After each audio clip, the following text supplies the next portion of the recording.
하나님 말씀 보겠습니다. 오늘 이 아침에 하나님께서 우리에게 주시는 말씀은 시편 22편 1절로 5절까지의 말씀입니다.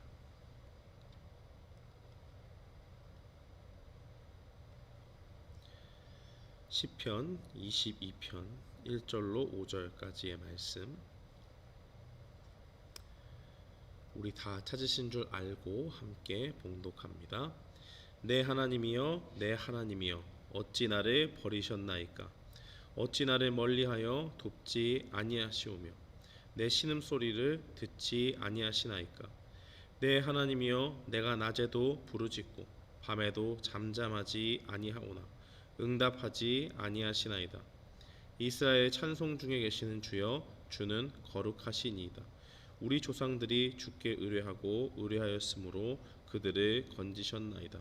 그들이 주께 부르짖어 구원을 얻고 주께 의뢰하여 수치를 당하지 아니하였나이다. 아멘.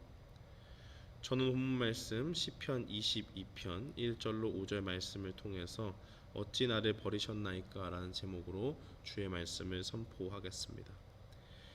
오늘 우리가 읽은 시편 22편은 고난 중에 하나님을 부르짖는 다윗의 모습임과 동시에 우리를 위해서 십자가에 달려 돌아가신 예수 그리스도의 순환당하심을 예표하는 시이기도 합니다. 다윗은 본문 1절에서 내 하나님이여, 내 하나님이여, 어찌 나를 버리셨나이까 라고 그렇게 말하고 있습니다.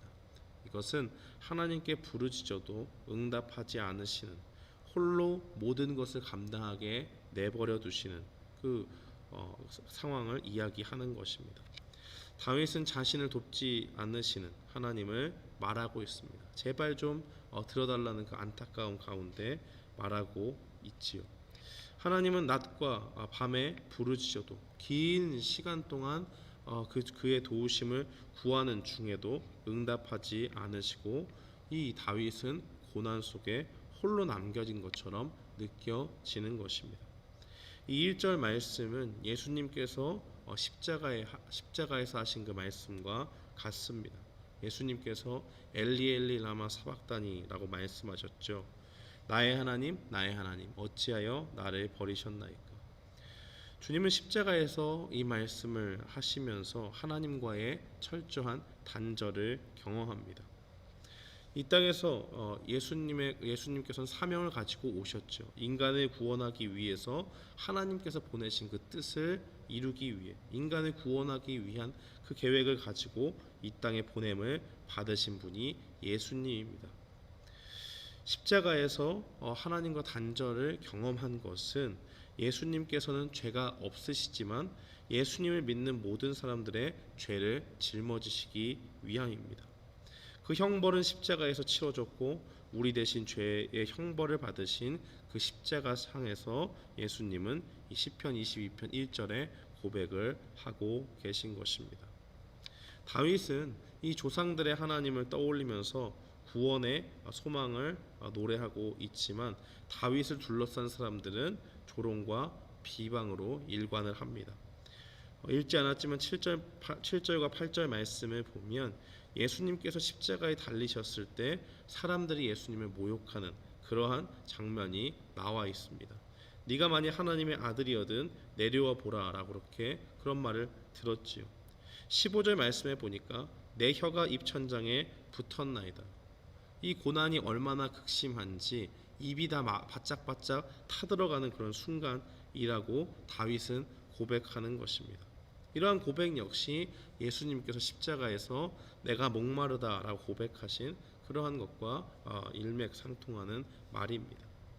또 18절 말씀을 보면 십자가에 달리신 그 예수님의 겉옷과 속옷을 나눠 갖는 그 모습을 예표하는 내용을 담고 있습니다. 이러한 것들을 볼 때 이 시편이 예수님께서 십자가에서 고난을 당하신 그러한 모습을 다윗의 경험을 통해서 예표하고 있다라는 것을 우리가 기억해야 됩니다.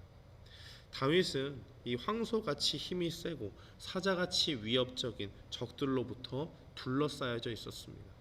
도저히 자신의 힘으로는 감당할 수 없는 적들이 자신을 대적하고 어려움을 주고 있는 것입니다. 우리는 때때로 이와 같은 어려움 가운데 오늘 시편에 나와 있는 다윗처럼 하나님께 부르짖지만 응답하지 않으시는 것 같은 그 하나님께 뭔가 나는 버림받은 것이 아닌가 하는 생각을 가질 때가 있습니다. 하나님께 부르짖었음에도 불구하고 하나님이 마치 내 기도를 무시하고 들으시지 않는 것처럼 느끼는 것입니다. 오늘 다윗 자신과 같이 하나님을 향해 이러한 동일한 감정을 느끼시는 분들에게 오늘 말씀을 통해서 성도들이 이러한 상황 가운데 어떠한 믿음을 가지고 나아가야 되는지 오늘 시편 22편은 보여주고 있습니다. 3절과 5절 말씀을 보면 갑자기 이 기조가 바뀌는 것을 볼 수가 있습니다. 분명히 다윗은 자기가 홀로 버려진 것 같은 느낌을 1절과 2절에 고백을 했다면 3절과 5절의 말씀은 여전히 고난 중에 하나님을 신뢰하는 다윗의 고백을 증거합니다. 3절 말씀에 보니까 이스라엘의 찬송 중에 계시는 주여 주는 거룩하시니이다 라고 그렇게 고백을 합니다. 내 기도를 안 들으시는 것 같은 하나님께 갑작스럽게 하나님은 거룩한 분이시다 이렇게 이야기하고 이스라엘의 찬송 중에 계시는 분이다 라고 고백을 하죠. 왜 다윗은 이런 고백을 하게 되었습니까? 역사적으로 살펴볼 때 다윗이 지금 당하고 있는 고난은 여전하지만 하나님께서 그 조상들이 다윗의 조상들이 하나님께 부르짖고 하나님을 의지했을 때 하나님께서 그 가운데 구원의 은혜를 베푸셨기 때문입니다. 5절 말씀에 보면 그들이 주님께 부르짖었을 때 주님은 외면하지 않으셨습니다. 다윗은 고난 중에 하나님을 소망하면서 19절 말씀처럼 여호와여 멀리하지 마옵소서 나의 힘이시여 속히 나를 도우소서라고 그렇게 고백을 하고 있는 것입니다. 하나님을 찾고 부르짖는 그 중에도 고난이 계속되는 그 순간에도 하나님께서 구원하신다 하는 그 소망을 가지고 나아가는 믿음이 우리에게 필요하다는 것입니다. 이런 신앙을 가지고 하나님 앞에 나아갔을 때 하나님은 다윗에게 어떤 은혜를 베푸셨습니까? 22절에 보면 회중 가운데 주님을 찬송한다라고 그렇게 이야기를 하죠. 다윗이 앞의 내용들은 뭔가 좀 답답한 상황이 있었지만 그 가운데 주님을 소망하고 나아갔습니다. 그런데 그것이 다른 사람의 이야기로 끝난다면 아무런 의미가 없겠지요. 그런데 22절에 자신도 회중 가운데 주님을 찬양한다고 이야기합니다. 그 이유가 무엇입니까? 24절에 보니까 그는 공고한 자의 곤고를 멸시하거나 싫어하지 아니하시며 그의 얼굴을 그에게서 숨기지 아니하시고 그가 부르짖을 때에 들으셨도다라고 그렇게 증거하고 있습니다. 사랑하는 성도 여러분, 하나님께서 우리의 마음을 답답하게 느끼도록 만드실 때가 있습니다. 오늘 다윗처럼 주님 앞에 부르짖고 나아갈 때에 뭔가 아무것도 해결되지 않는 것 같고 빨리 응답해 주시기를 바라지만 우리의 기도가 마치 헛것인 것처럼 마치 하나님께서 우리를 멸시하는 것처럼 느껴질 때가 있다는 것입니다. 그러한 상황 가운데 우리는 어떠한 믿음으로 주님 앞에 나아가야 됩니까? 우리 전에 믿음의 조상들이 어떤 그 믿음의 길들을 걸어왔는가를 살펴봐야 됩니다. 다윗의 고백처럼 이스라엘의 많은 사람들이 하나님을 부르짖고 주님께 도움을 구했을 때 하나님께서는 그들을 고난 가운데서 건져 주셨습니다. 그리고 그것을 실제로 믿고 나아간 다윗의 상황 역시도 회중 가운데서 결국에는 주님을 찬양하는 결과를 내고 있다는 것을 보게 됩니다.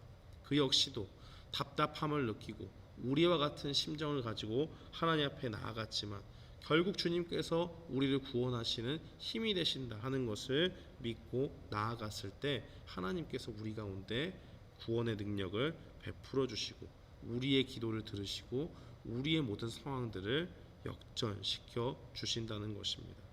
사랑하는 성도 여러분, 우리 하나님께서는 우리의 기도를 멸시하지 않으십니다. 우리가 주님 앞에 부르짖을 때에 그 가운데서 우리의 목소리에 귀 기울여 주시고 하나님의 그 응답을 우리에게 베풀어 주십니다.